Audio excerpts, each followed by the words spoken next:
Let me tell you a story. It's a true one, and it starts like a dream, but it ends like a total nightmare. It's about how quickly the market can make you feel like a genius, and then, just as quickly, take it all back.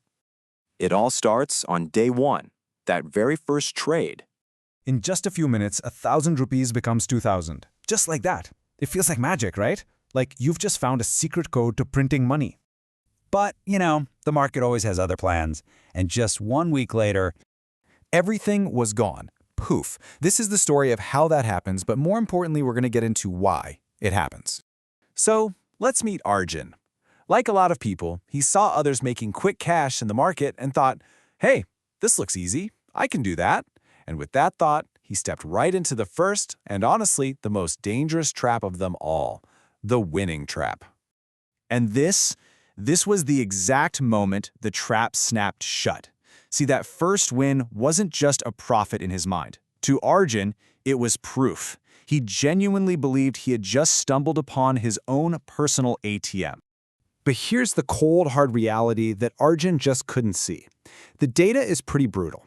Over 92% of retail traders actually lose money.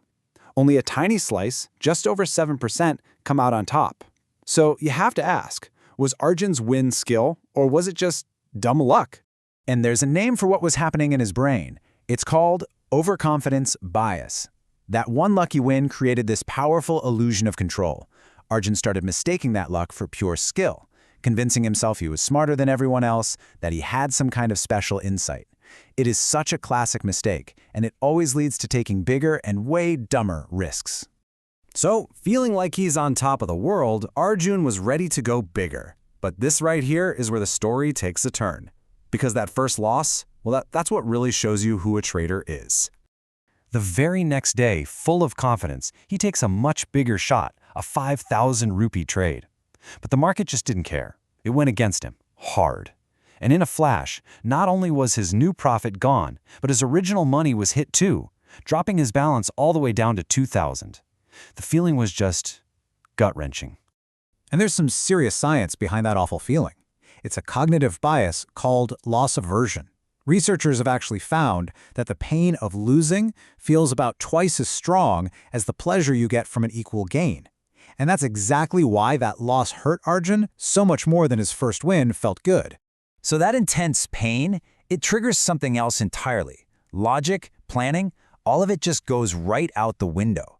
The only thing Arjun could think about was getting his money back from the market. He wasn't trading anymore. He was out for revenge. And this destructive behavior has a name too. It's called revenge trading.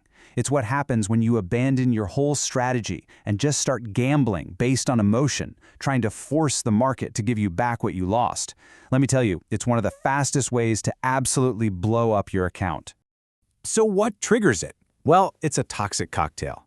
For Arjun, it was pure anger. It was this desperate need to get even with the market, and a deep sense of shame for being wrong. He threw his plan in the trash, and worst of all, he decided to trade without a stop loss, the only safety net he had. He scraped together some more money and just went all in. 10,000 rupees. No plan, no stop loss. He just needed this one win to make it all right. But the market doesn't care about what you need. Within minutes, it was over. The account was wiped out. Zero. So what really happened here? This wasn't just one bad trade. It was a complete and total psychological breakdown. Let's really break down the anatomy of how a loss like this happens. You know, this emotional spiral is frighteningly predictable. It kicks off with denial. My system is fine, that was just a fluke. Then that turns into frustration. Why isn't this working for me? This quickly escalates to desperation, that I have to make this back right now feeling. And that's when revenge trading kicks in. And it ends, just like it did for Arjun, in capitulation. Account blown. And there was another dangerous bias fueling Arjun's fire, the gambler's fallacy. He started thinking, okay, it's gone down this much, it has to go up now. He was convinced a win was due. But here's the thing, the market has no memory. Every single moment is totally independent of the last, and believing otherwise is just a recipe for disaster. And if that wasn't enough, here is the cruel, cruel math that seals the deal for most emotional traders. Getting back from losses gets exponentially harder. If you lose 20%, you actually need a 25% gain just to get back to where you started. And if you have a 50% loss, well, you now need to double your money, a 100% gain, just to break even. This is exactly why protecting your capital is rule number 1, 2, and 3. So the biggest lesson from Arjun's story is this. Trading didn't destroy his account. His own emotions did. The real fight isn't against the charts and the numbers on your screen. The real battlefield, it's the 6 inches between your own ears. Look, every single trader stands at this crossroads, and they have to make a choice.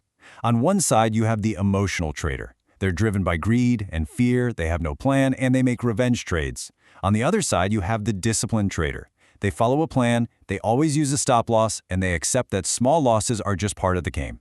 It's like Warren Buffett famously said, the stock market is a device for transferring money from the impatient to the patient. It just perfectly captures the whole thing, doesn't it? The market rewards those who can wait, who stick to their rules, and who keep their emotions in check. And it systematically takes money from everyone else.